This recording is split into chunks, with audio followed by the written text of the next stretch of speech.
Bonsoir et bienvenue dans ce 15e épisode du Café Multiverse où je vous retrouve encore cette semaine avec Greg Dyser. Salut, bienvenue dans l'épisode 15.2.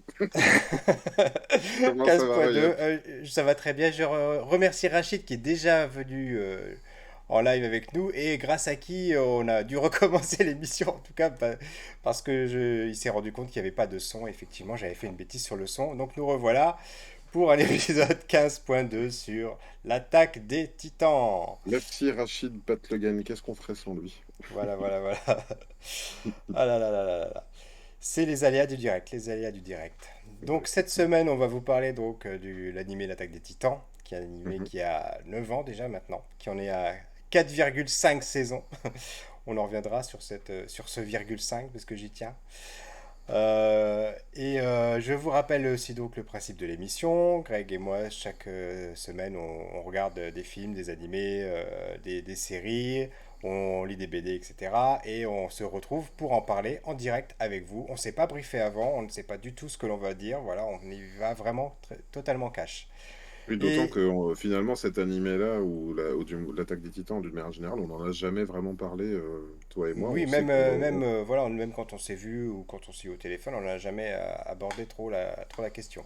On sait que chacun l'a regardé à son rythme, mais c'est tout, c'est tout. Voilà. C'est ça, c'est ça. J'en profite donc pour faire ce qu'on fait chaque semaine, c'est-à-dire nous présenter. Voilà, voilà, je te laisse commencer, voilà.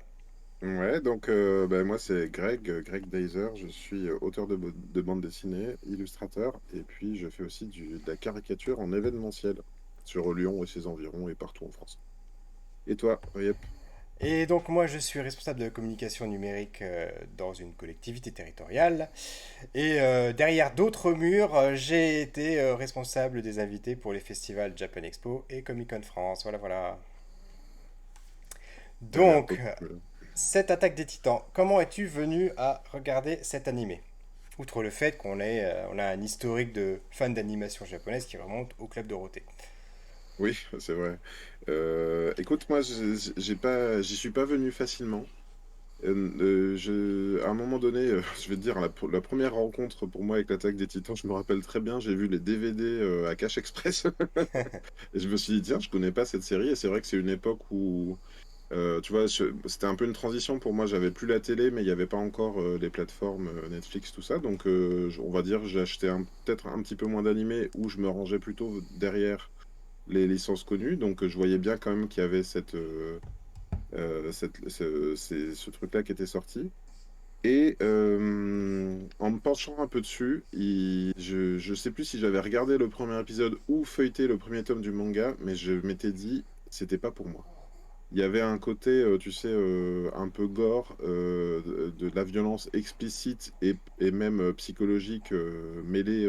Enfin, enfin, je pense qu'on peut quand même évoquer le premier, ce Ouais, qui se passe voilà. Alors, au tout début. effectivement, alors, habituellement dans les épisodes du Café Multiverse, on fait une première partie sans spoiler, une deuxième partie avec du spoiler, puisqu'aujourd'hui on va quand même aborder la dernière saison qui vient de sortir. Mhm. Mais là, on va quand même se permettre de parler un petit peu du début, sans trop vous divulgacher quand même. Mais On voilà, peut au au moins moins parler du au moins premier chapitre. le Ouais. premier épisode, voilà. Premier épisode, premier chapitre de manga. Donc, on suit un enfant, Eren Yeager, et ses deux amis. Donc, c'est Mikasa et j'avais noté, je retiens jamais, Armin. Donc, ces trois enfants. Et en fait, donc, Eren, le premier, le héros hein, de l'histoire, C'est ça, voit, personnage enfin, principal, oui. donc, il y a l'histoire de la menace que représente donc ils nous posent le décor. En fait, ils vivent dans une citadelle avec des murs géants.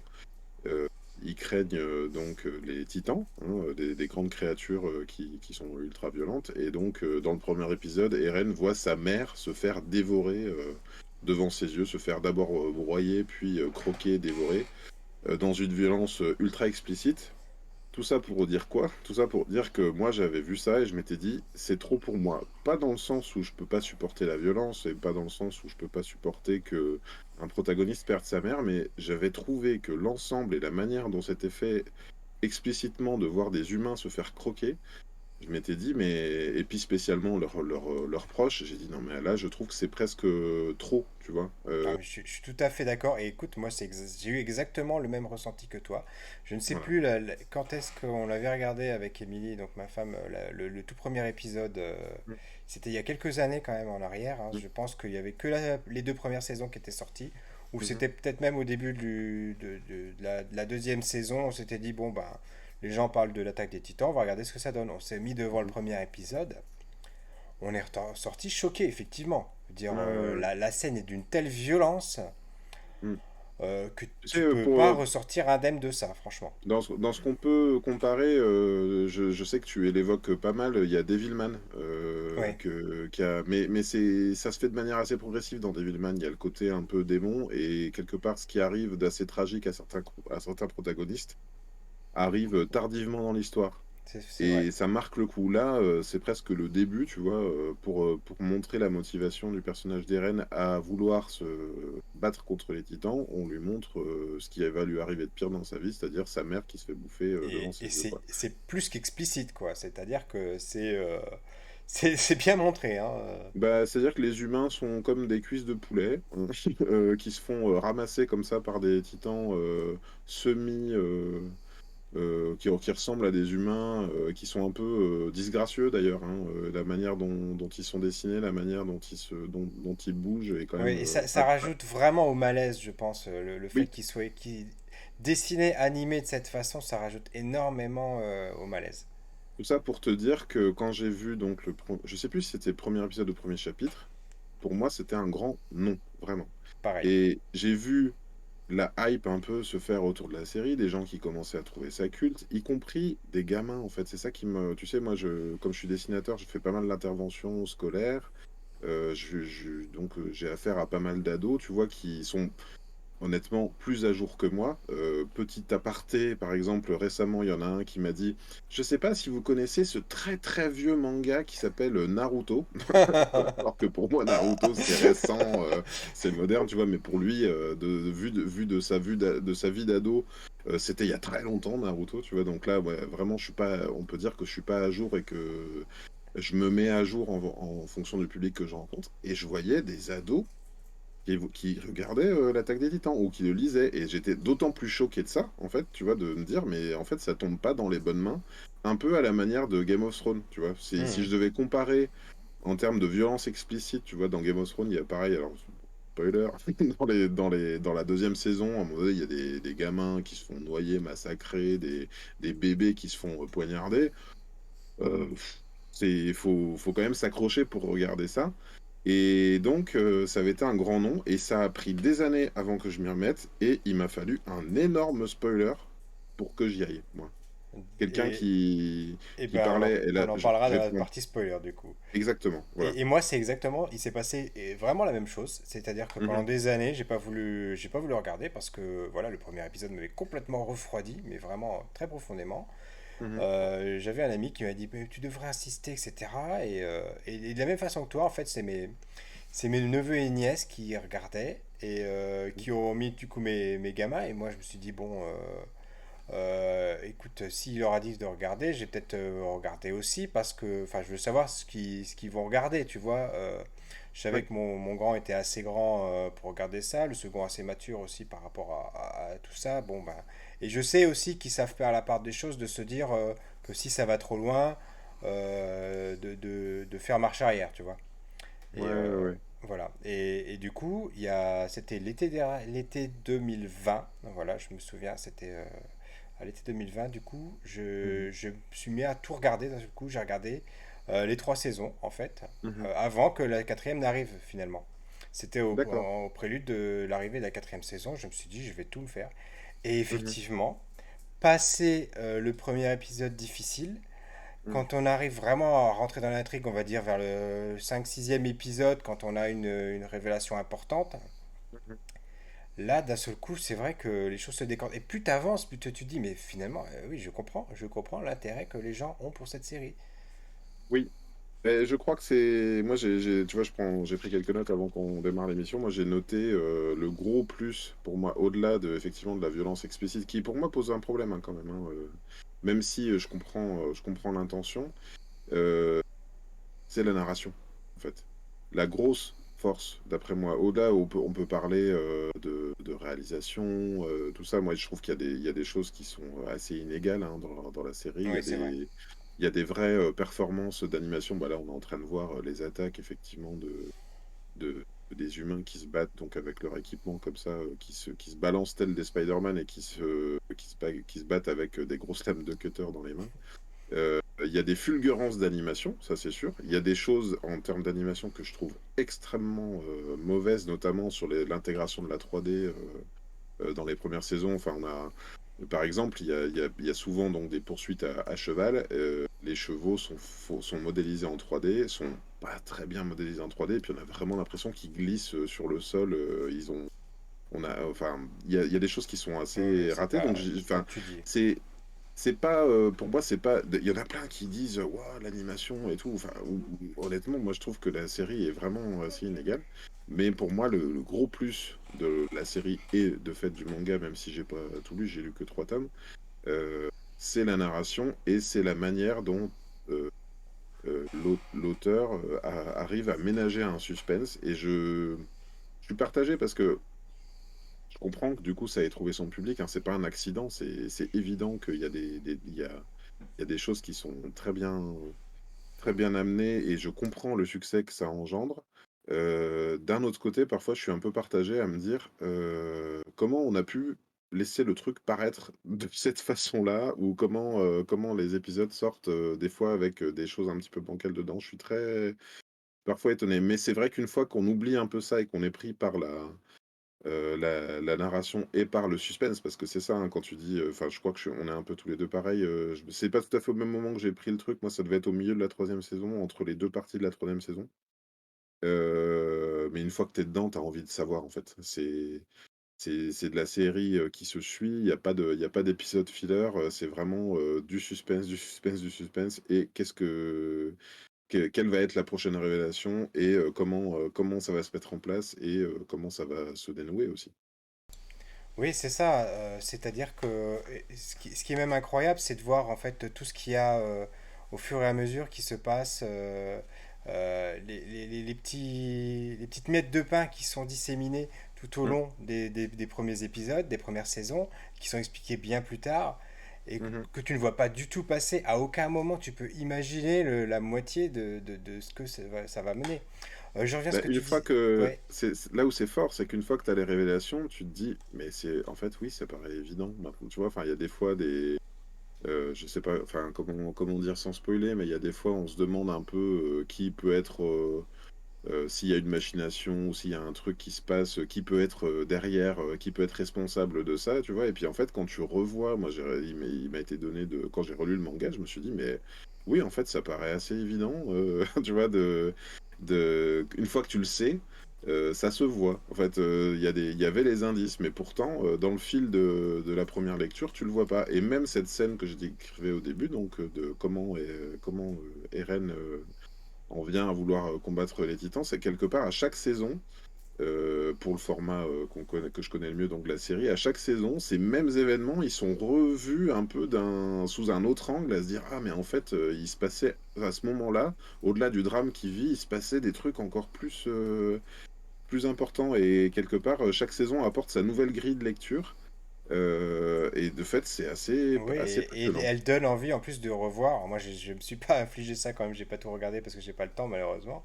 Mais elle Ouais. donnerait envie de revoir les épisodes précédents, les saisons précédentes pour se dire, mais est-ce que c'est vraiment ce qui s'est passé? Enfin, est-ce que c'était Mm. si évident que ça que je l'ai pas vu? Enfin voilà, et de ce côté-là, c'est bien fait. Je rebondis ce que tu disais sur la violence et ça m'amuse beaucoup parce que du coup, c'est vrai que ça passe sur des réseaux de streaming, donc Crunchyroll ou Wakanim, voilà, qui sont plutôt destinés à un public, on va dire, jeune quand même dans l'ensemble.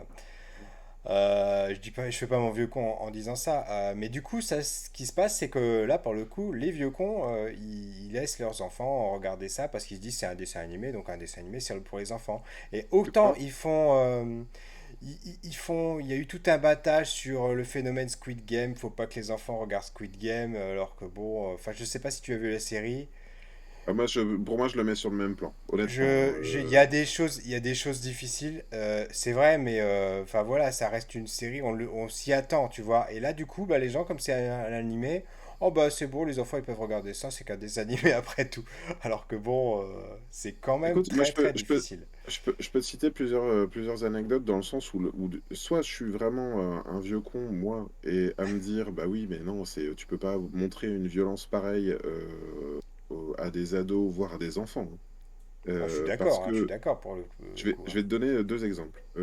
J'étais en librairie, comme je te l'ai dit, hein, enfin, je vois pas mal de libraires, j'ai des bons copains dans une librairie près de chez moi. Donc, des fois, je vais les voir un petit peu pour leur demander des recommandations en manga, tout ça. C'est eux qui m'ont conseillé My Hero Academia, l'Attaque des Titans, les comics et tout. Donc, voilà, Et je me suis retrouvé, à un moment donné, je discutais avec Andy, libraire. Et je suis au comptoir, je m'apprête à payer ce que j'ai pris. Et il y a un papa qui arrive avec son enfant de 10 ans, 11 ans. L'enfant a choisi l'Attaque des Titans, peut-être les trois premiers tomes ou un truc comme ça.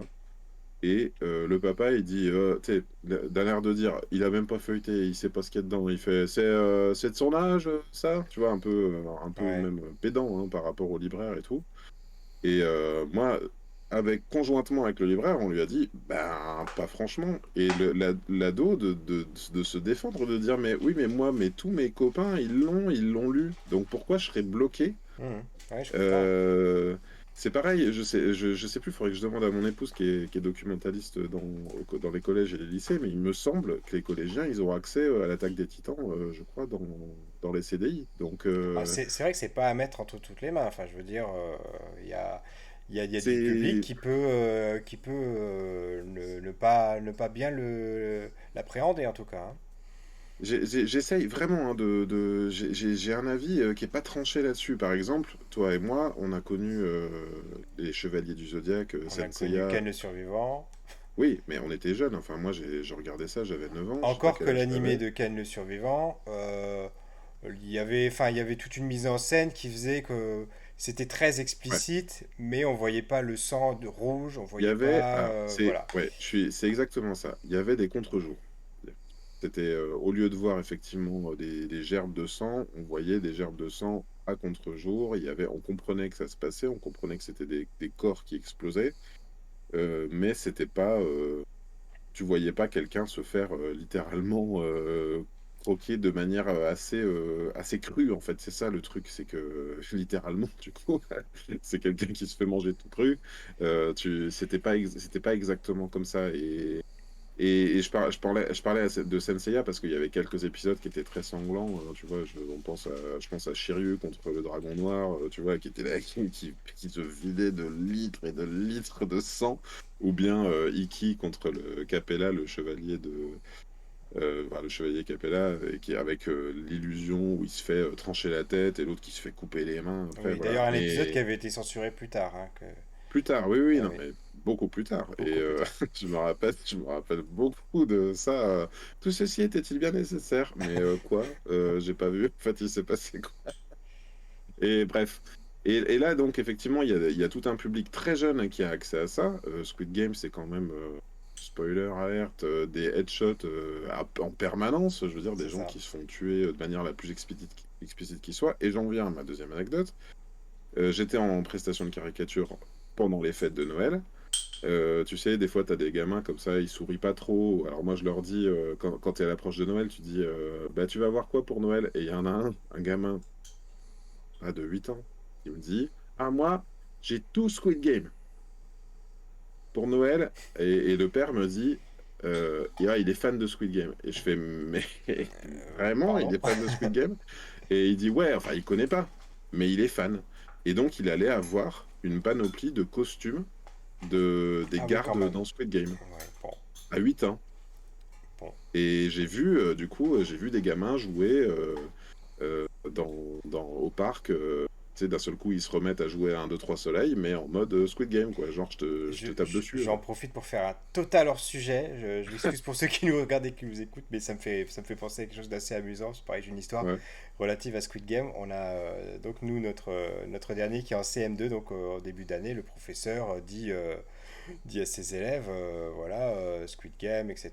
Il parle du chose parce qu'il y avait ce phénomène-là, il y avait des choses qui pouvaient se passer dans certaines cours d'école, c'était pas le cas dans la sienne, heureusement, et il demande, est-ce que vous regardez Squid Game à la maison? Lui ne regardait pas, mais nous, on le regardait. Donc pour lui, quand on lui a posé la question, il s'incluait le cocon familial, donc il a répondu oui. D'accord. Donc on a dû quand même se justifier auprès du professeur. Ah ouais, Mais ouais, ouais. bon, après, c'est un ami, donc c'est pas trop le problème. Mais après, j'en suis venu à jouer avec le professeur, lui envoyer des choses. Genre, quand il y a eu les Lego Squid Games qui sont sortis, enfin, Mhm. c'est des faux Lego, bien sûr, mais je lui ai envoyé la pub en disant, on a trouvé le cadeau d'anniversaire de de notre dernier. Voilà, enfin, voilà, c'était la petite parenthèse. Je referme. D'accord. Mais Tout ça pour dire, voilà, je sais pas donc si je suis le vieux con qui a pas vu le truc évoluer, ou si finalement non, j'ai raison et qu'il faut quand même un petit peu protéger nos enfants Les miens, ils ont 7 et 9 ans, donc est-ce qu'il faut pas quand même les protéger un petit peu des trucs explicites? Et moi, je sais ils sont pas trop exposés à des trucs violents ou sexuels explicitement, donc je fais assez attention à ça, bien que je ne contrôlerai pas toujours, malheureusement. Je sais pas trop. Et d'un bah, autre c'est. côté, c'est Oui. vrai que on est quand même dans une société un peu durcie. Mes enfants, depuis qu'ils sont nés, il y a eu des attentats.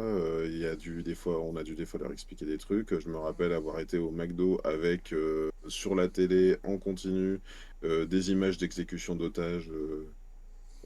Par les talibans. On se dit, enfin, je me dis, est-ce que moi j'ai raison de vouloir un petit peu protéger d'images crues de fiction, tu vois, quand de toute évidence nos enfants sont quand même exposés à une actualité Alors, qui est pas je sais pas toujours si on très est là rose. pour répondre à la façon de bien, Est-ce que non? de faire de son mieux pour élever des enfants. En tout cas, ce que je dirais, moi, c'est que il faut savoir ce qu'ils regardent. Mm, C'est pour ça que c'est intéressant de s'y intéresser et de pouvoir comme ça répondre à leurs questions, s'ils en ont, de pouvoir peut-être aussi leur poser des questions, de savoir ce qu'ils en ont pensé, de savoir les accompagner. voilà, les accompagner. Je pense que c'est peut-être ça qui est le plus important, au-delà du Mm, fait de savoir s'ils ont le droit ou pas de regarder, parce qu'après, mm, comme tu dis, ce qui peut être compliqué, c'est le regard des autres, c'est les copains copines qui l'ont vu ou pas, et se retrouver après exclus, entre guillemets, parce que nous, on l'a pas vu. Et là, je rebondis mm, là-dessus pour parler d'un autre phénomène, mhm, c'est qu'il faut quand même voir que c'est devenu un phénomène de société. C'est-à-dire que encore pendant les fêtes de Noël, je me baladais dans le centre-ville et je voyais mhm, qu'il y avait des boutiques de mode qui proposaient des hauts, des à capuche ou pas, ou des t-shirts, l'attaque des titans, quoi.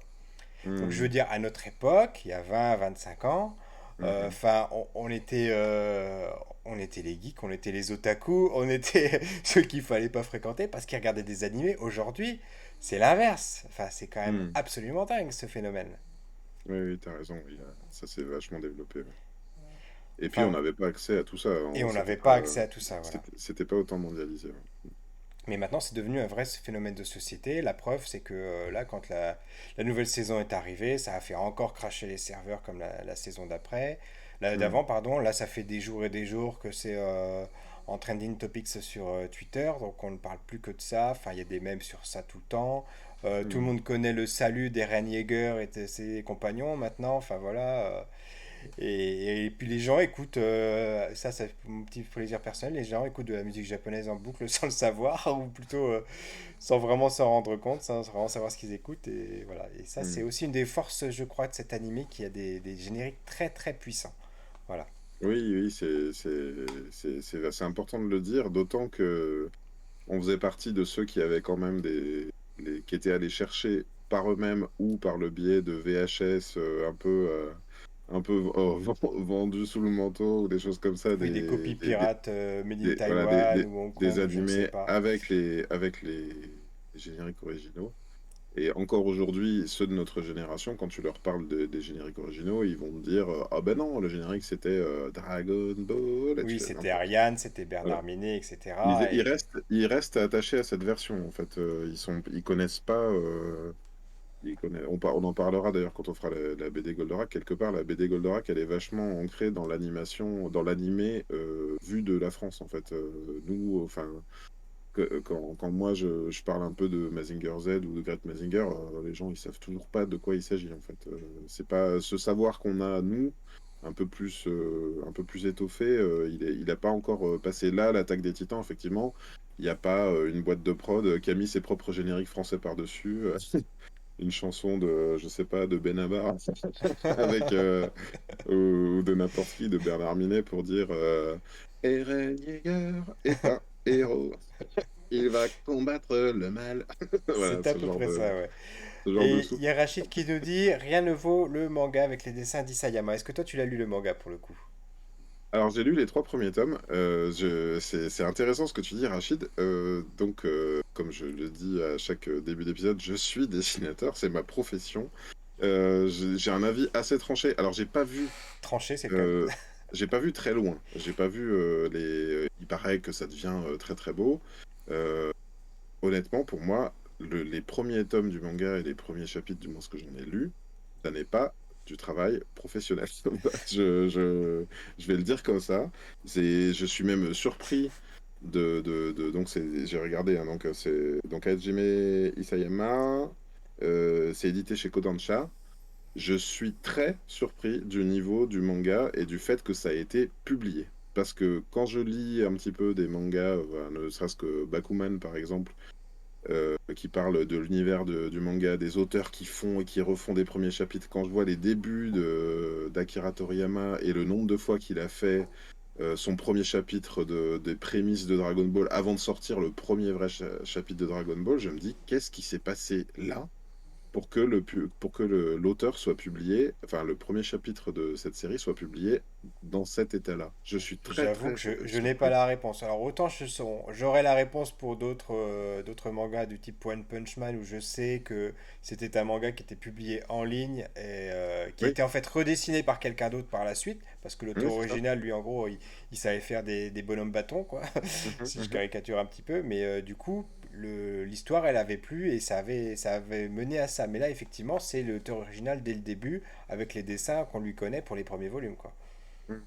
Après, je vais essayer de faire amende honorable et vous dire que mon avis sur la question, il est sans doute un peu affecté par mon propre vécu, c'est-à-dire dans ma vie, des projets et des marchés, il y en a que j'ai loupé ou que j'ai pas eu pour des prétextes beaucoup moins importants enfin, pour des défauts beaucoup plus mineurs que ce que je vois moi dans le manga. Notamment, tu sais, tu parlais de la position d'Eren et de l'armée, là, comme ça, avec Oui. la main sur Cette position, anatomiquement, n'existe pas.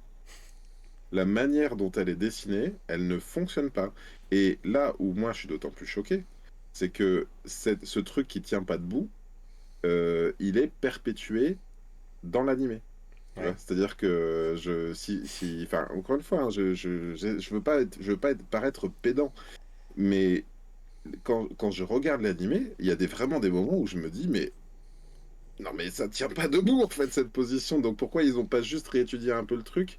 Si les personnages parfois sont modélisés en 3D ou s'il y a des trucs qui sont modélisés en 3D, mais posez-vous la question. En fait, la main, elle peut pas arriver là. Si tu mets le bras en avant, la main, elle arrive ici, elle arrive pas au milieu comme ça. Il n'y a pas de moyen. Tu vois, enfin, il y a un truc qui tient pas debout. Et je suis toujours. En plus, tu les vois, ils sont par 10 ou par 100 des fois quand ils se mettent dans cette position-là. Et moi, à chaque fois, je suis ultra choqué à me dire, mais j'aimerais bien pas être choqué par ça, tu vois. Mais je me dis, mais non, mais cette position tient pas. Et, et- Et là, je te parle d'un truc. Mais il y en a des centaines pour moi dans le manga où je me dis, mais qu'est-ce que c'est que cette tête? Qu'est-ce que c'est que ce visage? Qu'est-ce que c'est que ce truc? Bon. et inversement, c'est aussi quelque part une des forces de l'animé par rapport au manga, c'est d'avoir, notamment là dans l'épisode de la semaine dernière, c'est d'avoir repris des scènes du manga, quasiment trait pour trait, et les avoir transposées dans l'animé, avec plus ou moins de succès, etc. Mais on sent que c'est presque du fan service inversé, tu vois. Hmm. D'accord. Où les gens, ils Euh, attendent la scène du manga typique, avec, où j'imagine que c'est une pleine page, parce que je l'ai pas lu, le manga. Et là, on voit la même scène dans l'animé, en figé, voilà. hmm. Excuse-moi parce que c'est drôle, je veux dire, t'as quand même, enfin, je fais un tout petit aparté, mais t'as fait carrière avec, je veux dire, t'as rencontré des artistes japonais dans ta vie, tu t'es occupé de faire venir des musiciens et des groupes du Japon en France, et tu dis du Mongo. Ça, c'est mon accent. C'est mon accent local, voilà, je suis couleur C'est locale. drôle parce que voilà, bref, ça m'amuse. Et puis parce que je suis un petit Euh, peu enrhumé. du Mongo. Non, mais je propose qu'on dise le Mongo, hein, mais ça fait le bon gars, tu vois, ça sonne un peu comme le bon gars. Mais en tout cas, plus largement, en dépit de ces défauts graphiques, moi, ce qui me frappe et quelque part que je trouve assez. Enfin, pour moi, c'est un espoir et je pourrais presque m'en servir si jamais on m'éconduisait un nouveau projet en me disant oui, mais là, la main, elle est un peu pas terrible. Tu vois, là, je pourrais me servir de cet exemple et de dire, mais en fait, c'est pas ça qui est important.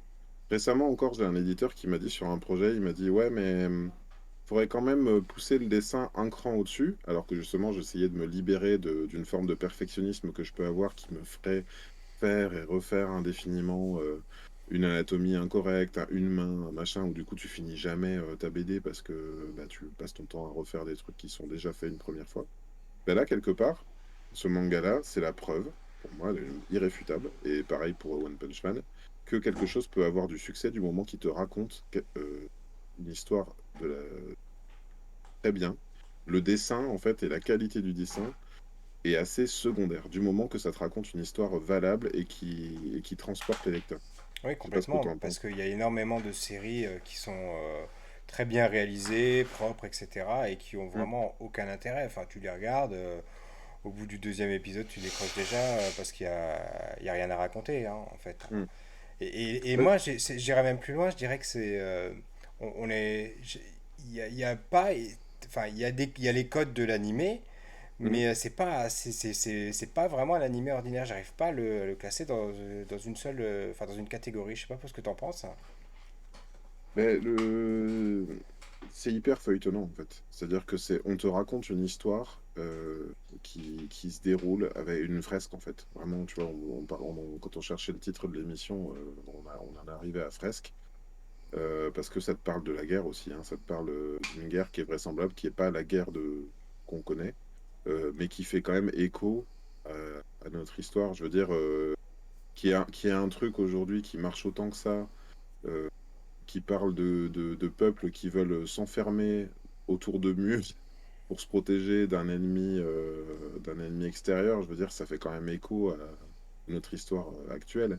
Et en ça aussi, c'est une réussite. Je veux dire, le fait de représenter les jeunes, représenter une armée comme ça, parce que ça reste des jeunes en uniforme aussi, hein, en uniforme Et d'armée. c'est comme ça qu'on va terminer un petit peu cette partie non spoiler.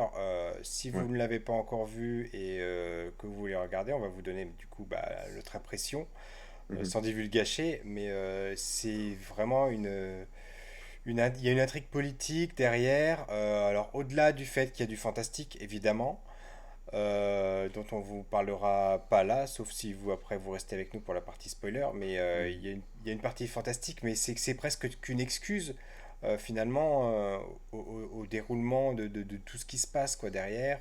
Et politiquement, enfin, on voit des choses qui font penser aux heures les plus sombres de la Seconde Guerre mondiale, etc. Mhm.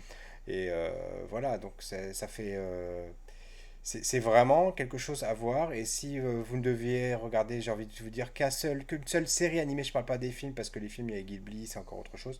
Mais dans les Mhm. séries animées, si vous deviez regarder quelque chose que vous avez aimé, d'ailleurs les Game of Thrones, ces choses-là, regardez l'Attaque des Titans, Oui. ça devrait vous plaire. Passez bien sûr les premiers épisodes qui sont durs, qui sont gore, qui peuvent vraiment Mais en surprendre la fait, première ça fois. reste.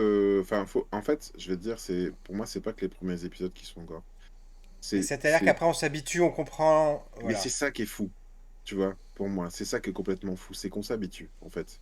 C'est-à-dire qu'au début, tu te dis non, je vais pas y arriver. Enfin, moi, mon vécu, c'est ça. Au début, je me suis Pareil, dit, je vais pas y c'est arriver. exactement ce que j'ai reçu, ressenti au Et, début. et puis au fur et à mesure, en fait, on en prend l'habitude. Et quelque part, euh, à la manière D'un d'un soldat, Game of peut-être, Thrones, ouais.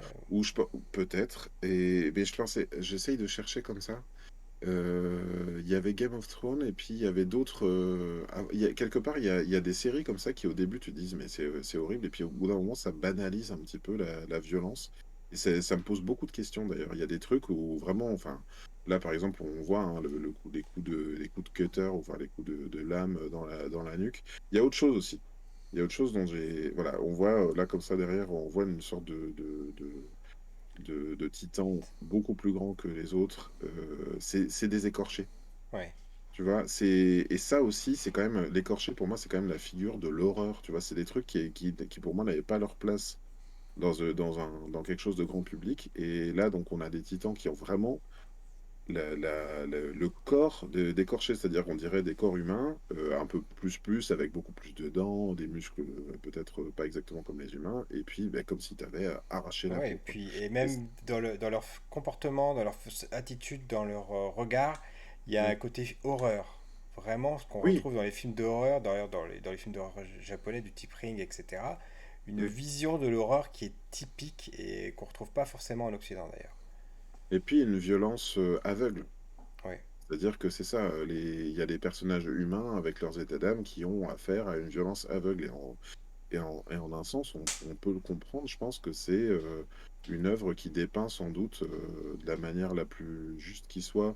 Un peu, peut-être comme dans Le Soldat Ryan, pour ceux qui ont vu le film à l'époque, une violence aveugle, des morts Ouais, affreuses et puis la scène du débarquement qui était particulièrement dure. c'est ça, des Ouais. destins brisés. Et puis, au début, effectivement, tu vois ça. Enfin, je me rappelle, hein, j'étais sorti de ça et en fait, on avait tous la verbe. Hein. Moi, j'avais, je sais plus, 18, entre 18 et 20 ans. Et mes collègues avec qui je faisais des études, ils disaient, non, mais moi, je peux rien avaler en sortant de ce film. Et puis, en fait, plus tu es exposé à ça, plus tu en prends Oui, oui, l'habitude, comme tu le et de dis. la même façon, enfin, il y a quelques scènes comme ça dans Game of Thrones qui sont particulièrement difficiles à Ouais. vivre. Mm. Voilà, voilà.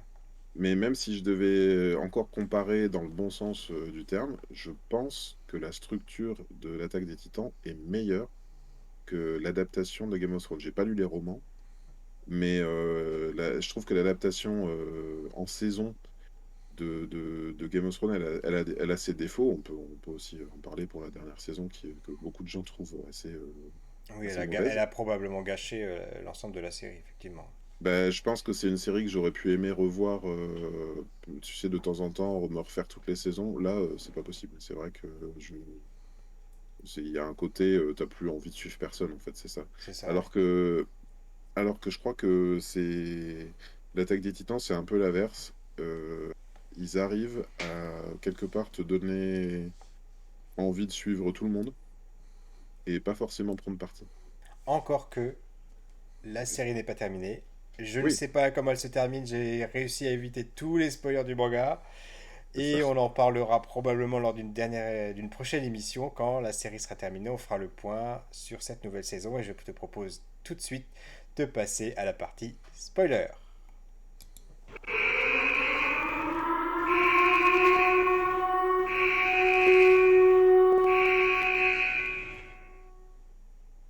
Bon, alors en fait, les Titans, c'est des mechas. L'attaque des C'est Titans, ça, c'est une série de mechas. c'est Voilà. ça, moi, le spoiler qui m'a donné envie d'aller voir la suite, c'est c'est quelqu'un sur Twitter qui disait euh, cette série de robots géants ou de mechas déguisés. Voilà. Ouais. C'est le méga spoiler parce que c'est important, mais n'empêche que j'en ai eu besoin pour aller voir la série. Si j'avais pas vu ce spoiler, probablement que au jour d'aujourd'hui, j'aurais toujours pas regardé. Non, mais c'est vrai, c'est totalement ça. Parce que quand Toi on, aussi, tu as eu cette information avant de voir? je crois qu'on m'avait. Je savais que Eren devenait un titan. Mhm. Bon, de toute façon, ça arrive assez tôt dans la saison 1, donc du coup, voilà, enfin, j'ai été gâché pas trop longtemps. Mhm. Dans le Mais manga, ça arrive dans le tome 3, au milieu ouais, du tome voilà. 3. Mais non, enfin, j'avais pas cette information. Mais après, plus on avançait, plus on voyait les autres dans leur titan. J'avais l'impression de regarder quelquefois Evangelion surtout. Le côté gigantesque, évidemment, le côté gore, le côté. Enfin Il y avait voilà, une là. gradation, il y avait une gradation dans Evangelion. On te le présentait d'abord comme une série de robots qui n'en sont pas au final, hein. Ouais. Série de robots géants, avec le classique, c'est un ado qui va à bord du robot, et là, sauf que, contrairement aux séries habituelles, l'ado se pose des grosses questions existentielles de dire mais pourquoi en fait? Pourquoi ce serait à moi, un ado de 14 ans, sur qui reposerait le destin de l'humanité? C'est trop pour mes épaules, alors que d'habitude, un Koji Kabuto se pose pas du tout la question, il fait ouais, vite, allez, un robot, je vais tout défoncer, c'est pas grave. Euh, Là, quelque part, c'était tout le sujet et il y avait une gradation qui allait de plus en plus dans la violence et dans la détresse psychologique du personnage jusqu'au pire, hein, qui arrive à la fin dans les films. Et, euh, et en ça, c'était intéressant. Là, on est direct au level The End of Evangelion dès l'épisode 1. Voilà, c'est ça. On te montre des corps mutilés, des gamins qui... En plus, c'est ça, hein, la première scène où Eren voit sa mère se faire dévorer. Il y a quelqu'un qui le transporte comme ça, et lui, il est Ouais, retourné c'est comme ça, ça. il voit tout en pleine face. Et c'est vraiment... Ah, mais non, c'est complètement horrible, tu vois, mais... Eh ben, en fait, quelque part, ça trouve un peu sa réponse dans les saisons d'après, c'est qu'il avait besoin de cet élément fondateur Oui, oui, pour être le personnage qu'il devient. c'est ce qui le pousse à devenir un soldat et c'est ce qui le pousse à aller encore plus loin dans les séries d'après, voilà, et Et à faire avoir les choix qu'il fait, oui. des choix de plus en plus radicaux. Ouais, ouais, c'est super intéressant. Et en fait, moi, il y a eu deux phases. Donc, je te dis, au premier épisode ou au premier chapitre, j'ai laissé tomber. J'ai dit non, c'est trop pour moi, je peux pas.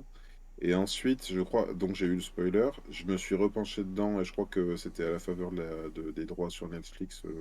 Donc, c'était la bonne occasion aussi, moi qui suis Eh abonné à ben écoute, Netflix, ça de devait être pouvoir. à peu près la même période finalement. Je pense Ouais. que c'est probablement parce qu'ils sont arrivés sur Netflix que je les ai regardés de la même façon. Et tu sais, il y a aux alentours comme tu dis, des épisodes 5 ou 6 il y a Eren qui se fait dévorer à son tour par un titan. Et l'épisode se termine là-dessus. Il se fait d'abord croquer un bras, puis le corps tout entier, et il y a sa jambe qui se fait couper. Ben, tu sais, si j'avais pas eu le spoiler à ce moment-là, j'y aurais vu une violence gratuite de plus et quelque part le protagoniste qui meurt alors qu'il est censé vouloir se venger à tout prix des titans. Eh ben je crois que si j'avais pas su que les titans étaient soit pour certains pilotés, soit pour certains transformés d'êtres humains, j'aurais été capable d'arrêter à ce moment-là aussi. En me disant non, moi les trucs où tu vois, genre comme les noces rouges dans, Ouais, dans Game of dans Game Thrones, of Thrones. tu vois, moi le coup de la violence gratuite et ton protagoniste, celui que on t'a monté un peu comme ça en disant mais oui. Euh, il a une mission, t'as envie de le suivre, il va se venger, et bon, il se fait croquer. Euh, Puis il n'y avait pas que lui à ce moment-là, ils se faisaient tous un peu bouffer de manière assez gore. Quand tu vois quelqu'un qui est en détresse absolue comme ça, entre les mâchoires d'un truc, et puis que tu vois les mâchoires, et puis que quand même, tu pourrais très bien, tu sais, la réalisation pourrait être un peu sage et dire, bon, bah, on va détourner le regard et que t'entends juste un... Tu vois, non, Oui, non, là, voilà. c'est vraiment, tu vois les dents qui font comme ça, quoi. Voilà, donc ça, c'est quand même, enfin, on peut juger que c'est gratuit. Juger que c'est gratuit.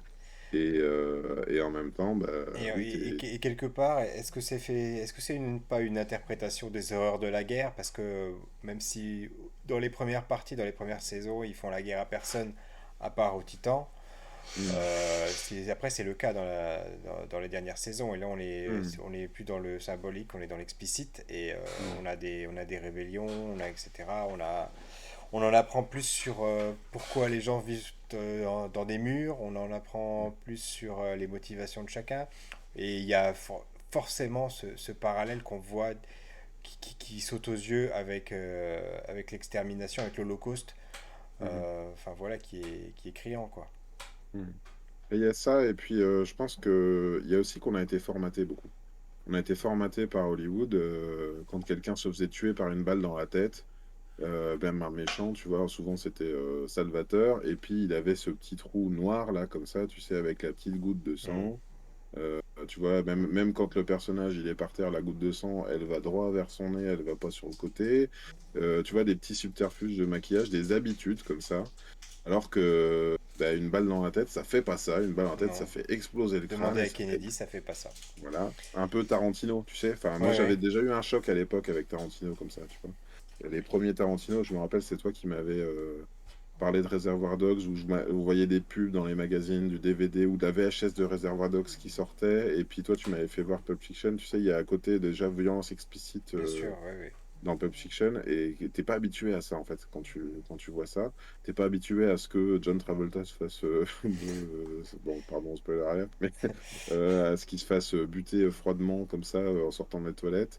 Ben là, c'est pareil, en fait, t'es pas habitué à ça. Et non, nous, on est habitué à ce que la violence de la guerre ou la violence des bad boys, par exemple, qui se shootent comme ça, tu vois, ben, en fait, ça fait pas de dégâts, ça fait pas de, de, de violence collatérale, ça fait pas des gens qui se font répandre, qui se font broyer. Ben, pourtant, bah oui, la Et, guerre, c'est ça, en et fait. surtout, c'est pas du tout manichéen, à aucun moment. Mm, C'est mm. ça qui est terrible. C'est-à-dire que t'auras envie de changer de camp à chaque épisode parce que tout le monde a des excellents arguments pour faire ce qu'il fait.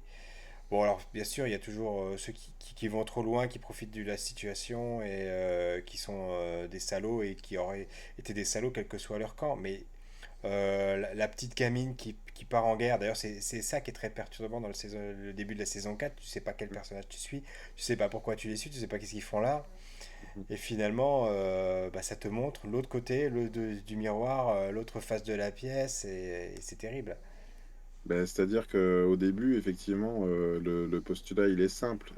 Eren Yeager, sa mère se fait dévorer devant ses yeux par un titan, donc son but, c'est de vaincre les titans. Puis, il y a une seconde couche dans laquelle on découvre que il peut y avoir un titan piloté. Et d'un seul coup, lui, qui d'un seul coup pourrait être un espoir pour combattre les titans, puisque lui-même peut se transformer en titan, on ne sait pas pourquoi, on le saura plus tard. Eh ben, il est vu comme un pestiféré chez lui. Donc, d'un seul coup, les gens qui défendaient, ça devient à nos yeux les pires raclures. Et en fait, des retournements de situation comme ça, d'objectifs de personnages et de perception d'une même réalité, on passe notre temps à voir plus des suspens qui se ménagent. Donc, on comprend, une fois qu'on comprend qu'il y a des titans pilotés, on se dit, mais dis donc. Et le petit ange géant là, qui a disparu à un moment donné, il serait pas piloté aussi, celui-là? Et il Ouais, serait c'est ça. piloté par qui? Et après, pendant que tu te poses la question, en fait, il y en a un nouveau qui apparaît, et puis il y en a plein qui se font broyer, et puis enfin bref, Et c'est puis les génial. compagnons du début, tu te rends compte que ce sont des traîtres.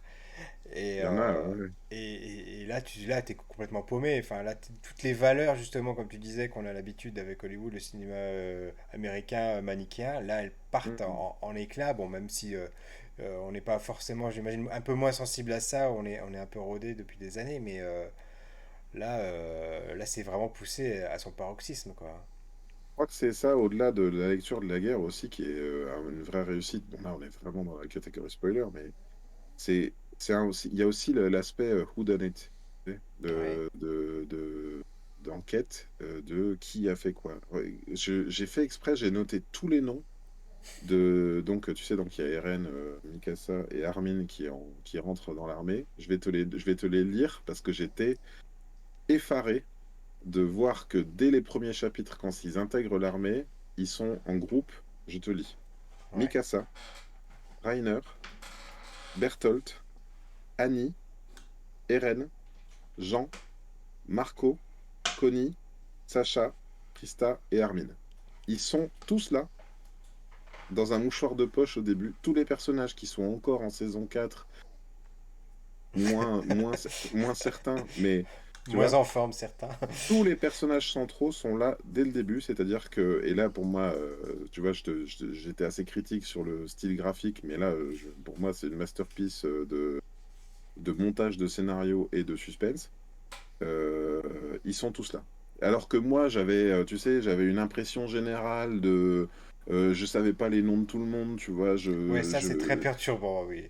tu sais, il y a beaucoup de monde dès le début. Après, il y a aussi des autres personnes qui sont rajoutées de ci, de là pour des histoires annexes, tu vois, genre deux amoureux comme ça, et puis ils se font tuer tous les deux dès le début. Mais dans ta perception, ils sont au même niveau que tout le reste, tu vois. Sauf qu'au départ, la liste que je t'ai fait, ah, tu vois, hein, Oui, oui, oui, bien sûr. il y a, C'est tous les donc principaux ils protagonistes. sont 11. Ils Ouais. sont 11 à être nommés au début, dans le premier chapitre. Armin, il est pas compté tout de suite, même s'il était dans la période où j'étais enfant. Tous les personnages sont centraux dès le début et vont se révéler soit être, pour certains, des traîtres, soit pour certains être des alliés qu'on s'imaginait pas parce que c'était au départ un peu des rivaux, etc. Enfin, au stade où on en est, c'est encore tous là, quasiment. Et ils jouent tous un rôle super Et important. c'est là, je te le disais tout à l'heure, c'est un des tours de force moi, que je trouve avec cet animé, c'est qu'on a envie de coup de revoir ces premières saisons, on a envie de revoir les interactions entre les personnages et de se dire, ah bah oui, déjà là, il y avait cet indice. Alors, même si ils sont remontrés sous un autre angle dans les autres saisons, dans des petits interludes, mais Ouais. là, t'as envie de tout revoir et te dire, mais il avait vraiment tout prévu depuis le début, c'est dingue ça. Et c'est là Ouais. que tu vois que c'est un pur génie pour le coup au niveau de la narration, ouais. Ben oui, oui, et ça, moi, je pense que c'est un auteur à suivre de près pour la suite, en fait, hein, voir ce qu'il va faire D'autant que ensuite. son style s'est bien amélioré. Apparemment, ouais. Je sais pas Voilà. si Rachid est toujours là et s'il peut le confirmer. Bah, Qu'est-ce il qu'il n'a en pas pense donné signe de vie depuis tout à l'heure, j'espère qu'il s'est pas fait dévorer. il a rage quit en disant: ah, quoi? Comment on peut insulter cet auteur formidable? Il est allé voir mon travail, il est en train de commenter en disant: mais dis donc, Voilà. c'est bien de la merde ton truc. En tout cas, comment toi tu abordais alors cette deuxième partie de saison 4. Alors ça c'est un truc, je voulais faire une petite parenthèse là-dessus. On n'arrête pas de faire des parenthèses pendant cet épisode, c'est dingue. Mais C'est c'est un peu la structure de l'attaque des Titans. Attends, je voulais ajouter un truc par rapport à ce que tu disais. Parce que Vas-y. tu disais, quand on a envie d'y revenir. Ben moi, je pense que c'est en partie l'explication. Tu sais qu'il y a eu comment ça s'appelle? Une bourse tu sais, les ados ou jeunes adultes, ils ont eu 300 euros, là, le Ouais. chèque culture, là, tu sais. T'as entendu parler de Oui, ça? j'en avais entendu parler. Et Qui ils sont est... tous allés acheter des mangas, tu vois. Voilà. Et Des apparemment, mangas. ça s'est pas mal focalisé sur l'attaque des Titans. Mais je crois que c'est ça qui s'est passé, tu vois. C'est que bien qu'ils aient vu l'animé, qui, d'après moi, est un peu de meilleure facture sans doute que le manga, au moins pour le début, euh, et bien qu'ils connaissent l'histoire jusque là où ils en sont allés, ils ont eu envie d'aller relire. Ils ont eu envie d'aller collectionner le manga. Et Voilà. ça, je trouve que c'est plutôt encourageant. Moi, je l'ai connu, hein, ça, hein, sur Dragon Ball. J'avais vu quasiment tout l'animé quand j'ai commencé à acheter les mangas et ça m'a fait ça sur plein de séries. Ouais, effectivement. Et du coup, j'ai perdu le fil. Je sais plus ce Donc, que j'allais pardon, dire. je t'ai interrompu. Tu me disais qu'on allait faire. Comment j'avais vu le découpage, tu Oui, parlais des saisons oui, voilà. 4.1, Alors là, 4.2. moi, j'ai trouvé quand même que c'était d'une rare malhonnêteté intellectuelle que de nous présenter la saison 4 comme la saison finale et finalement elle arrive en deux parties. Et Ouais. voilà, on aurait pu dire c'est la saison 4 et il y aura la saison 5 et là on nous dit non, non, c'est saison 4 partie 1, saison 4 partie 2. Bon, alors est-ce que c'est par rapport à l'arc narratif qu'ils ont fait ça? Sans doute. Mais je trouve que bon, c'est devenu assez courant, même dans les séries du type Viking où il y avait eu des parties 1, partie 2. Bon, je trouve que c'est de la malhonnêteté intellectuelle et je comprends pas pourquoi on ne dit pas tout simplement saison 4 saison 5. Voilà, c'était la petite parenthèse que je voulais faire. Et donc je C'est un te peu posais la question. curieux. Il y avait eu ça sur les Sopranos. Moi, j'achetais les Ouais, Sopranos en DVD et ils avaient annoncé la saison 6 et puis ils avaient annoncé qu'elle serait en deux parties. Et chaque partie de la saison faisait au moins autant que les saisons d'avant, tu vois. C'est-à-dire qu'il y d'accord. avait la saison 6 partie 1, saison 6 partie 2. J'ai jamais trop compris parce que ça se tenait, tu vois, il y avait une sorte de cliffhanger à la fin de la première partie, mais tu retombais sur un rythme un peu lent de début de saison sur la deuxième partie. Ouais, je sais pas. Alors, je sais pas si c'est un élément d'explication. Tu sais qu'il y a eu un changement de studio Oui, je sur la sais. saison 4. Alors, est-ce que c'est pas un peu, est-ce que ça a pas un peu joué par rapport aux fans qui s'attendaient peut-être à être déçus d'un changement de studio, de se dire, donc au départ, ils étaient saison 1 à 3, c'était le studio WIT ou VIT, je sais pas comment ça se dit, W-I-T, ou peut-être W-I-T. Et la saison 4 a été reprise par le studio MAPPA. Je suis allé m'enseigner un petit peu pour voir qu'il y avait pas mal de studios qui avaient décliné l'offre. J'ai pas trop compris les raisons pour lesquelles ils ont changé de studio, si ce n'est que c'est le studio ou WIT qui a dit qu'ils voulaient pas faire la saison 4. Je sais pas s'ils étaient rincés ou fatigués ou parce que les capacités techniques que ça demandait, peut-être en termes d'intégration de 3D, parce que là, les titans sont tous modélisés en 3D dans la saison 4. Euh, Il y c'est a plutôt aussi, a bien. priori, au niveau des animations, Ouais, des Spider-Man, enfin des équipements, là, ouais. je sais plus comment ça s'appelle d'ailleurs, j'ai complètement oublié le nom. Les troupes, je sais plus, ce Voilà, sont une troupe. le bâton d'exploration, là, a priori, ces scènes-là étaient particulièrement compliquées à animer.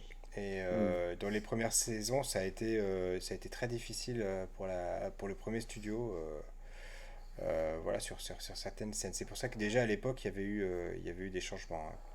Hein. Mm.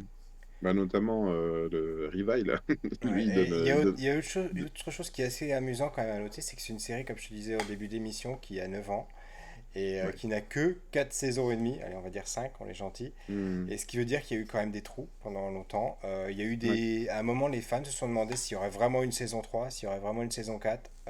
d'accord. Et finalement, on peut on peut se réjouir qu'il y ait eu des trous et pas des spoilers, enfin pas des fillers comme il y a pu y avoir dans d'autres saisons, Mm. comme dans d'autres séries, pardon. Je me suis infligé Naruto l'année dernière et j'avais ma page Wikipédia à côté pour être sûr de ne pas regarder d'épisodes filler. Parce Mm. qu'il y avait 900 épisodes à regarder et je n'avais pas le temps, l'énergie, le courage de regarder des épisodes filler, sachant déjà Mm. que les épisodes s'empiètent l'un sur l'autre, etc. Et je remercie au passage la fonctionnalité de lecture en vitesse 1.5 de Netflix qui m'a beaucoup aidé. Voilà. Mais voilà, pour en revenir à Attaque des Titans, il n'y a pas eu de saison filler, il n'y a pas eu d'épisode filler, il y a eu des flashbacks, etc. Mm. Il y a pu y avoir des longueurs quelques fois, mais en tout cas, il y a eu toujours ce choix intelligent qui a été fait de rester sur la trame, l'histoire principale. Mm. Oui, oui. Ben, c'est vrai que moi, le Naruto, j'ai essayé, mais je crois qu'au bout de 5 minutes, j'ai laissé tomber. Parce que vraiment, il y avait des faiblesses de réalisation, des raccourcis, des voix off, alors qu'on voyait pas les gens, des gens qui se font. Enfin, j'ai dit, non, mais c'est Oui, pas et puis possible, là, c'est trop. finalement, quand la série va se terminer, on aura 5 saisons. Mm. Qui sont plus ou moins longues d'ailleurs, elles ne sont pas toutes le même nombre d'épisodes, donc Mhm. c'est-à-dire que elle pourra avoir une deuxième vie cette série. Il y a, la preuve c'est qu'il y a des gens là qui viennent qui ont peut-être découvert avec la saison 4 ou avant et qui ont dû quand même regarder les autres saisons qui avaient plusieurs années déjà. Donc c'est possible. Donc ça veut dire qu'il peut y avoir un nouveau public. Ça veut dire que ça peut être une série qui peut devenir culte sur le long terme. Et Mhm. on parlait tout à l'heure de Game of Thrones, il y a plein de gens du coup qui sont dégoûtés de Game of Thrones comme toi. Et c'est Mhm. quelque chose qui revient très souvent, qui disent des gens qui veulent plus entendre parler de la série, qui veulent pas entendre parler des spin-offs qui vont être créés. D'ailleurs, il y en a certains qui ont, a priori ont été carrément annulés en production.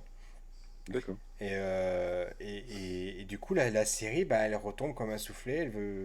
Elle aura pas elle aura pas une seconde vie. Alors que là, l'attaque des Titans, elle a tout pour rester longtemps dans les mémoires et plaire.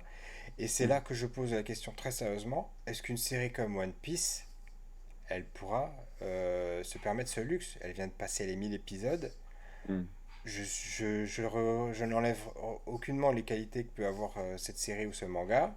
Ouais. Mais est-ce que dans 20 ans, les enfants de ceux qui ont regardé One Piece actuellement, en Mm. supposant que les séries soient enfin terminées, est-ce qu'ils auront le courage de se taper les 1000 et quelques épisodes?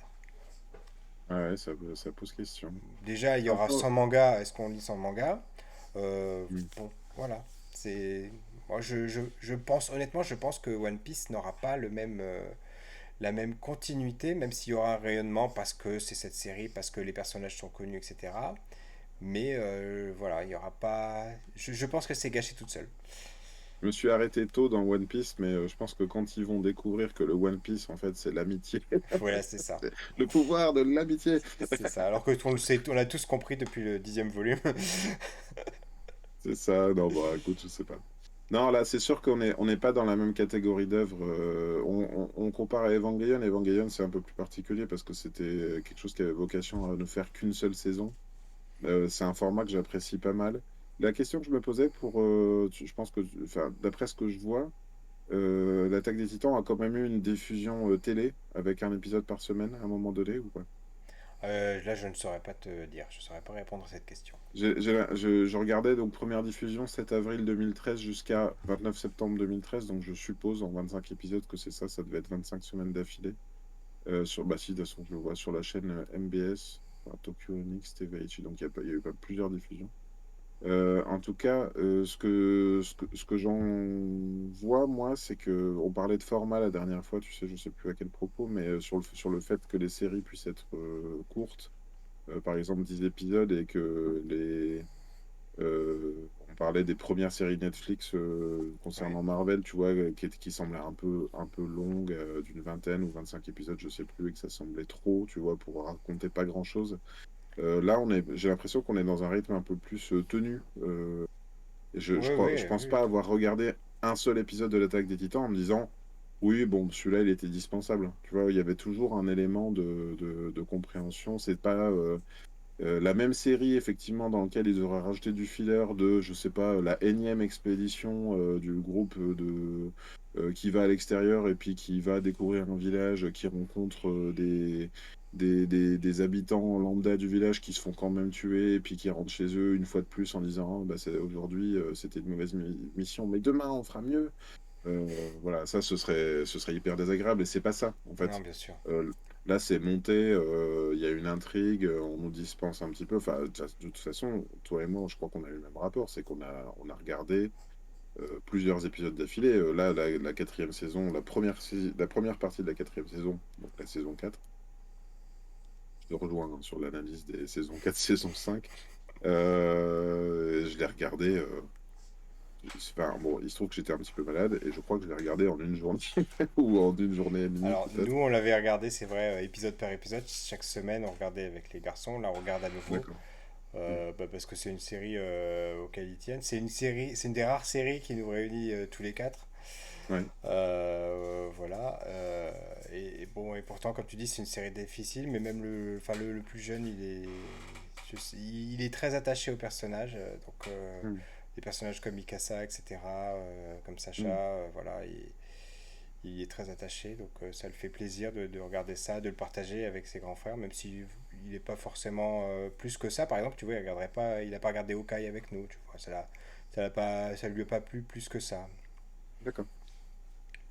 Et ouais, pour revenir un petit peu sur la saison 4 on en parlait tout à l'heure en termes de où est le bien, où est le mal, tu vois. C'est vrai que ça fait 3 ans qu'on nous vend, qu'on nous survend la vengeance d'Eren, en fait, en se disant bah, l'aboutissement de cette série, ce serait que un beau jour, donc Eren puisse, en tant que Titan, Shingeki no Kyojin. J'ai quand même bien aimé ça, moi, en fin de saison 3 le fait on disait l'attaque des Titans, et en fait, Shingeki no Kyojin voulait en réalité, peut-être que ça veut dire les deux, ou que ça peut vouloir dire les deux, mais voulait dire le Titan assaillant. Oui, c'est ça, ça veut Et dire que ça, oui.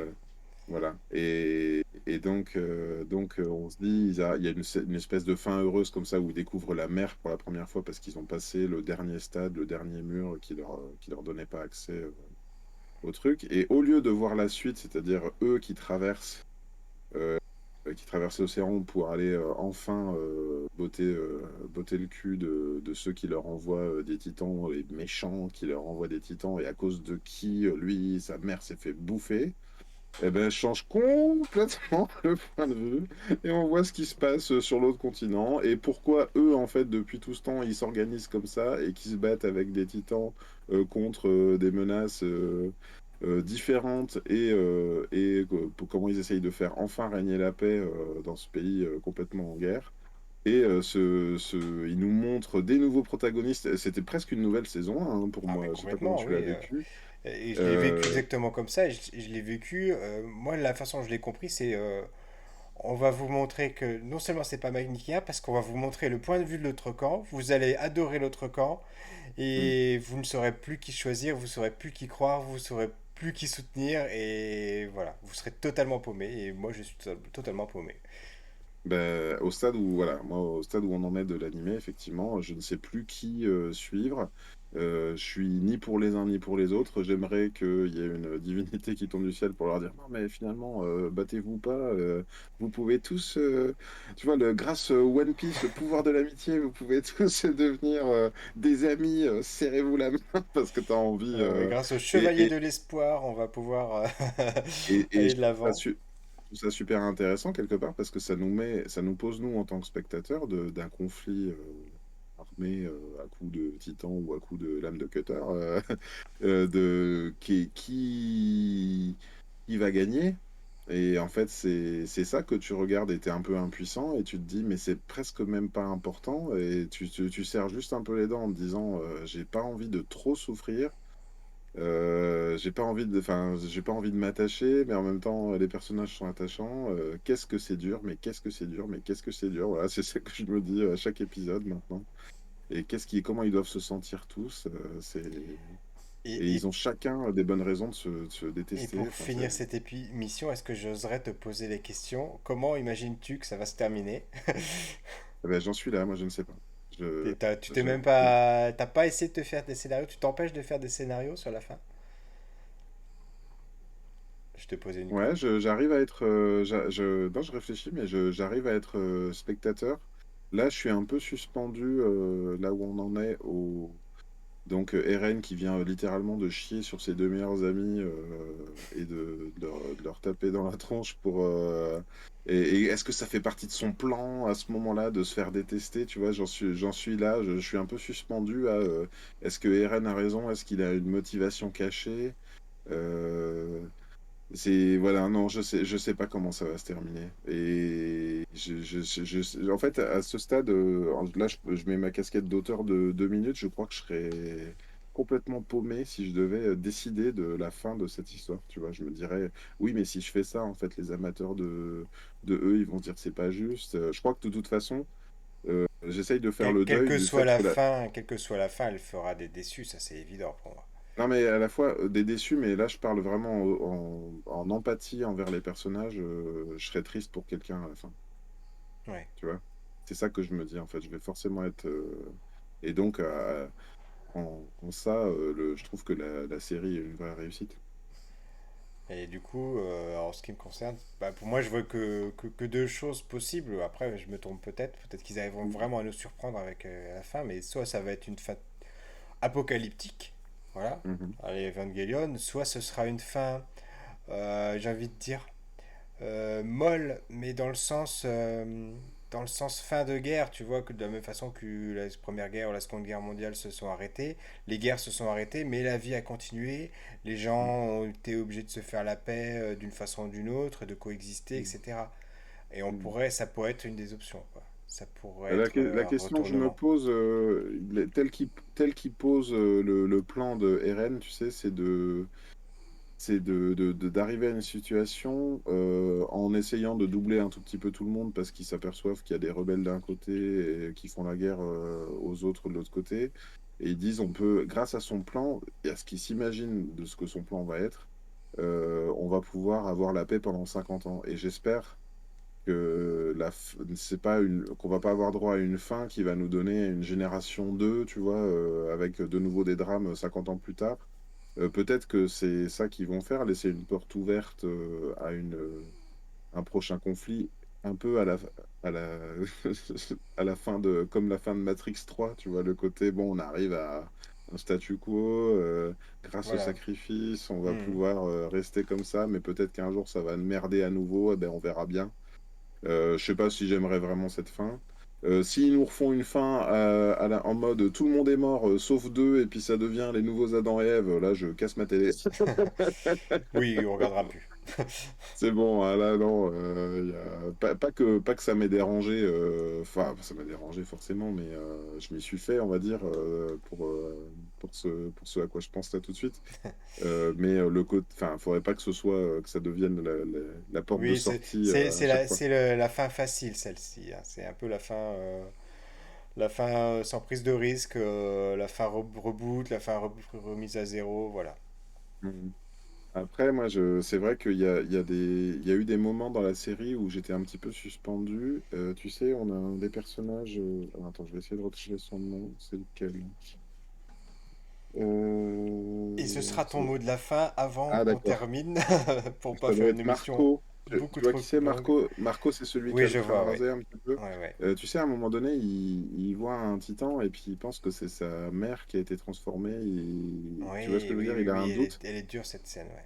Elle est dure et en même temps, on n'a pas tout à fait vraiment la réponse dans le sens où nous, on le sait, on l'a compris, mais lui, il Ouais, en est pas sûr. ouais, Et je me suis demandé si c'était pas une porte ouverte au fait que un jour peut-être les Titans puissent retrouver une forme normale par le biais d'un nouveau pouvoir. Tu vois, peut-être qu'une fin heureuse, ce serait ça, ce serait que, qu'il n'y ait imaginons plus de donc titan, oui. le Titan originel ayant absorbé l'ensemble des Titans puisse annuler les Titans, quoi. Tu vois, Ouais. je crois que ce serait la fin la plus idéale possible, on va dire.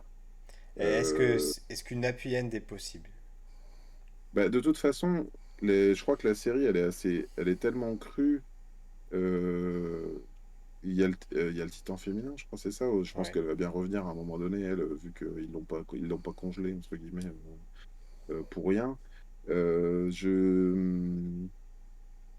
il y a, pour moi, ce que ça raconte, la série, c'est qu'il n'y a pas d'happy end possible dans la mesure où il y a eu tellement de morts Oui, c'est que ça. de toute façon, il n'y a pas Il y a d'happy end trop de pour tout le monde. rancœur dans un camp ou dans l'autre et ça peut que mener à des vengeances et à un cercle, voilà. Donc, Non, alors je soit pense, ils vont casser le cercle, soit il y aura une pause qui va se faire, mais enfin voilà. c'est ça que je veux dire, c'est que la série, dans ce qu'elle raconte, il y aura peut-être une fin heureuse pour ceux qui restent, mais ça restera jamais que ceux qui restent. Voilà. Et en ça, c'est un constat de mémoire. Et tu sais, alors je sais qu'il faut que je m'arrête, hein, mais en ça, tu sais, dans le fait de montrer l'autre camp et tout, ça me rappelle une démarche qu'avait eu Clint Eastwood, tu sais, au moment où il avait fait La mémoire de nos L'être pères d'Iwo et, Jima, et ouais. L'être d'Iwo Ouais, Jima. ouais, Et j'avais trouvé ça, euh, et j'avais trouvé l'idée formidable. Et pour autant, je m'étais vraiment ennuyé devant L'être d'Iwo Jima et j'avais pas trouvé le contrat ouais. rempli Ouais, dans le tu trouves que sens le où contraste n'était pas assez, ouais, était j'ai pas trouvé assez que ça faisait réussi, un oui. peu un flop, quoi. Voilà. Ouais. Mm. Certes, c'était intéressant comme parti pris, mais ce que ça racontait, c'était pas. Ou alors, il faudrait que je le revoie aujourd'hui. Peut-être qu'avec la maturité que j'ai pris, je trouverais ça plus malin maintenant. Mais écoute, Écoute, après, je ne sais même pas combien il y a d'épisodes qui sont prévus pour cette dernière saison. Donc, en espérant qu'il n'y a pas une partie 3, est-ce qu'ils ont j'espère qu'ils nous annoncé feront pas ça. la date de Non, il fin n'y a pas ou du tout pas? annoncé de date de Ah, fin. si je Donc, peux te le dire, ah, alors, moi, tu l'aurais l'information? je vois 18. Moi. Tu aurais 18 épisodes là? Ouais. Non, ça c'est parce Non, que. 18, c'est la première partie, peut-être. Ouais, c'est ça en fait. C'est le nombre d'épisodes qu'il y a Alors, déjà eu, non, c'est c'est ça, pas ouais. en cours. Donc, Ouais, du c'est le coup, nombre jusque-là. bah, Ah, bah, quelle que excuse-moi. soit la fin de saison, bah, on vous donne rendez-vous à ceux qui nous regardent ou qui nous écoutent pour en parler. Vous pouvez en attendant déjà nous dire dans les commentaires ce que vous pensez de cette série. Si vous J'ai une partagez toute petite notre avis, question. oui, Le manga est terminé. le manga est terminé. Donc, les lecteurs du manga, ils savent comment ça se Ils termine. savent exactement comment ça va se terminer. J'ai trois Ok. garçons à la maison qui savent comment ça va se terminer et qui n'ont pas le droit de me le dire. Ah, d'accord. Eux, ils savent C'est déjà. terrible. Ok, super. Et avant de partir, pardon, un, deux, trois, j'en bafouille, sur la dernière partie de l'émission, qu'on va inaugurer ce soir. Je voulais quand même qu'on fasse la petite parenthèse sur les génériques. Est-ce que tu avais noté quelque chose de particulier? Est-ce que tu avais un mot à dire sur les Alors moi, génériques? je t'attendais un peu sur ce sujet-là parce que tu es plus spécialiste que moi, même si donc moi j'ai noté j'ai noté le moment où il y a eu un générique donc, chanté par Hyde, chanteur de l'Arc-en-Ciel. Je suis très très fan de l'Arc-en-Ciel. On est, on est complètement fan de l'arc-en-ciel depuis plus de J'ai 25 pas ans. suivi les derniers albums, je dois avouer, et puis les albums solo non plus de Hyde, mais donc avec Yoshiki au piano, ou du moins à la À la musique, batterie, j'ai ouais. trouvé ça. Enfin, je crois que le fanboy que j'étais il y a 20 ans, il aurait été Non, c'est vraiment trop une belle hypé. chanson très réussie. Mm. D'ailleurs, ça aurait Alors pu après, être une chanson j'ai vu, d'arc-en-ciel en plus. c'est un peu triste parce que les quelques vidéos d'interprétation live, elles étaient un petit peu la voix cassée et tout, Bah, c'est ça ça de marchait pas très fumer, bien. c'est ça de continuer à fumer à 50 ans. Quand Quelques on est fausses chanteur, notes. c'est pas une bonne idée. Continuer de fumer, et puis oui, je crois il est bien transformé quand même, hein. Ouais, ouais, Il m'a un ouais. peu fait penser au Bogdanov la dernière fois que je l'ai vu. Bah, si, C'était. si tu veux en savoir plus sur l'arc-en-ciel, en tout cas en ce qui me concerne pour mon avis, ils Mm, ont sorti deux singles en 2021 qui sont très réussis, qui me font vraiment penser à ce qu'ils font le mieux, en tout cas. mhm. Voilà. Par contre, les albums précédents, je les trouve plus anecdotiques. Encore qu'il y avait le générique de Gundam. Comment c'est? Je Mm. ne sais plus. Enfin, une des dernières séries Gundam qui ils avaient fait un générique qui était pas mal du tout. D'accord. Voilà. Bah, c'est marrant parce Hyde en que. carrière solo, il faut l'aimer. Le fait qu'il Mm. chante en anglais, et c'est pas sa plus grande qualité. Voilà. Après, moi, là, pour revenir plus largement, eux, ils sont enfin, l'Arc-en-Ciel, je trouve que c'est. Enfin, on les a connus avec Diana Carré, enfin, C'est ça. Blurry Diana Eyes. Tsu, Blurry Eyes, enfin, la chanson, pour moi, ça reste une des meilleures chansons de la Terre. Bien que je sache Voilà, toujours pas ce en qu'elle toute raconte. objectivité, c'est une des meilleures chansons de la Terre, on est d'accord. Enfin, moi, c'est une chanson, elle est indémodable. Elle a une structure qui fait que tu peux l'écouter en boucle. T'as l'impression juste d'écouter toujours la même, parce elle est coupée en deux. La chanson, elle reprend à un moment donné avec la même intro. Et donc, ils ont ce positionnement pour moi où tu te dis, eux, enfin, l'Arc-en-Ciel, ils ont fait une opening et peut-être ils sont devenus connus avec ça, ils pourraient faire des albums. Nous, on a continué de les connaître avec leurs albums, et j'ai parfois découvert que des morceaux que j'aimais bien étaient en réalité des openings d'animés que j'avais pas vu, notamment Comme celui de GTO, GTO. voilà, j'allais le dire. Et donc, ça m'a plutôt amusé. Et quelque part, j'aime bien. Là-dessus, je les trouve pas pédants, justement. Je trouve qu'ils gardent un peu cette dynamique d'aller faire des openings et les retrouver comme ça enfin, en tout cas, Tous leurs retrouver Hyde sur. singles, absolument tous leurs singles ont été utilisés soit comme opening d'animé ou de drama, ou ending, enfin en tout cas comme Ouais, ouais, générique. ouais. Voilà. Donc, je trouve ça vraiment, vraiment cool. Et puis après, plus globalement, sur l'ensemble des openings, bien que j'ai pas retenu, si tu veux en parler, moi je te laisserai en parler avec plaisir. Je trouve que c'est une des forces aussi. Les openings sont enfin, pleines de charisme. En fait, les personnages sont montrés vraiment sous un jour où tu as envie de les suivre, quoi. Des fois, même enfin, la dernière opening, l'instru, elle est vraiment quasi, comment ça s'appelle, hardcore, tu vois, death metal avec. Enfin, Par le groupe l'arrangement, je le Sim, trouve oui. très. Ouais, ouais. Et c'était, enfin, je les découvre avec plaisir. Et puis en plus, la manière dont elles sont mises en image, je trouve que c'est comment dire, le ratio juste entre te montrer des éléments de la saison sans rien divulgacher, en fait. Là où, par exemple, j'étais très choqué parce que j'ai regardé une des séries que j'ai vues avant, c'est Full Metal Alchemist Brotherhood, Brotherhood, ouais. où où vraiment les openings en montraient beaucoup trop, tu vois, ils te montraient des scènes de combat quelque part contre des méchants, tu les avais même pas encore identifiés comme des méchants, quoi. Ou bien tu n'avais pas encore identifié qu'ils allaient vraiment avoir la rencontre D'accord. dans la saison. J'ai trouvé que ça a donné un peu trop là. La manière dont ils mettent les titans, enfin tu sais, il y avait une des openings, ils mettaient en scène le titan bestial, là, tu vois, tu le voyais comme la menace suprême de cette saison-là. Enfin, je trouve que Oui, ça des fois marchait bien. et même des fois c'est presque une fausse piste parce que Oui, oui, voilà, oui, il brouille les pistes avec les génériques. Ouais. ouais, c'est ça. C'est-à-dire que quand je dis divulgage pas, c'est qu'il te montre, mais tu sais pas exactement de quelle façon ça va intervenir. Et je trouve que c'est bien dosé. Et il y a vraiment et puis il y a dans les tout premiers génériques, il y a le Sasageyo là qui est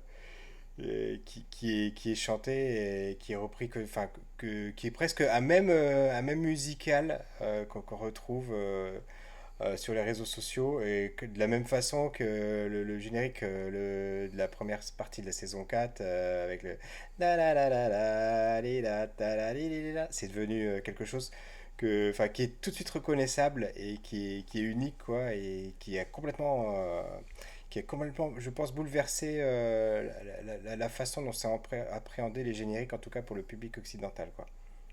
Oui, complètement. Oui, et puis ça se fait sur fond d'une marche. Enfin, tu vois l'armée qui défile derrière, tu le croirais presque l'armée nazie. Enfin, voilà, c'est. Effectivement, il y a un côté épique et en même temps dramatique. Ouais, ouais, non, c'est super intéressant. Après, alors moi, d'un point de vue simplement technique, et on en avait déjà discuté il y a quelques années, toi et moi, c'est que je reproche quand même globalement à la J-pop, c'est un problème d'arrangement. Des fois, notamment celui que tu décris là sur la première partie de la saison 4, je me dis, enfin, il y a des moments où j'avais envie de régler le son de mon PC en me disant, enfin, parce que je les ai regardés sur mon PC, en me disant, mais attends, mais le son, il sonne pas bien, quoi. Tu vois, l'impression que les chanteurs, ils sont à 2 kilomètres du micro. Qu'est-ce qui se passe, quoi, dans cet arrangement? Et ça me donne toujours un côté, enfin, ça me donne une impression de prod pas tout à fait bien fini, presque pas semi-pro, tu vois, Et oui, et et c'est ça qui est qui vachement me dérange. intéressant, c'est qu'ils ont choisi des artistes bah, qui sont pas forcément des artistes du devant de la scène, alors que pourtant, Oui, peut-être que la série aurait pu se le permettre. Elle se l'est d'ailleurs permise, d'ailleurs, avec Hyde et Yoshiki, qui sont pour le coup des grosses légendes. oui, Et là, c'est pareil, on revient sur un. Ils prennent un contre-pied, ils mettent un. Avec leur dernier opening, c'est le groupe Sim, lui, c'est un groupe de métal, clairement. ouais. Et d'ailleurs, j'ai noté deux titres. Si le groupe vous plaît, moi je vous conseille leur titre Baseball Bat. Alors ça D'accord. vous pouvez imaginer un bat de baseball, de quoi ça peut parler. Sur Ouais, leur album Thank God There Are Hunters. Et l'autre c'était Existence, qui est un de leurs plus gros succès sur l'album The Beautiful People. Et je d'accord. les mettrai en description de cet épisode, donc si vous les regardez sur YouTube et sur Spotify. Ceux qui nous écoutent sur Spotify, je le mettrai après l'émission. Donc vous pourrez faire Oui, marche avant. Voilà, c'est voilà. peut-être le moment de nous parler un petit peu de ce que tu fais avec J-pop, du Et coup. donc, ouais, j'ai un projet à côté qui s'appelle J-Pop Streaming. Et donc, tous les week-ends, depuis presque 3 ans, je répertorie toutes les sorties de la semaine en matière de J-pop, de J-rock, de J-musique, donc de musique japonaise contemporaine. Et ça va. On retrouve tous les styles. J'en parlais cette semaine sur un forum, enfin sur un groupe Facebook avec quelqu'un. Et c'est vrai que la musique japonaise a cette particularité que les modes ne s'arrêtent pas, ne se remplacent pas, elles se superposent. C'est un millefeuille là-bas, c'est-à-dire que vous avez encore des gens qui font du rockabilly des années 50, vous avez des gens qui font du jazz, vous avez des gens qui continuent à faire de la city pop, qui est un genre assez particulier qui était très populaire dans les années 80 au Japon. Et puis vous avez du métal, de l'électro. C'est assez exceptionnel. Et chaque semaine, donc, je répertorie entre allez, 80 et 120 sorties en moyenne, ce qui est quand même vraiment énorme. C'est le marché le plus prolifique de la planète avec le marché anglais. Voilà. Et donc le générique de fin, lui, c'est qui est chanté par Ai Iguchi. Donc le générique de cette deuxième partie de la saison 4. Elle, je l'avais découvert l'année dernière. Mhm. Non, pardon, il y a 2 ans, lors du premier confinement, parce qu'elle avait fait une chanson sur Tokyo Mhm. que j'avais trouvé hyper touchante. Et c'est pareil, je vous conseille d'aller l'écouter. Je la mettrai après cette émission. Voilà, voilà.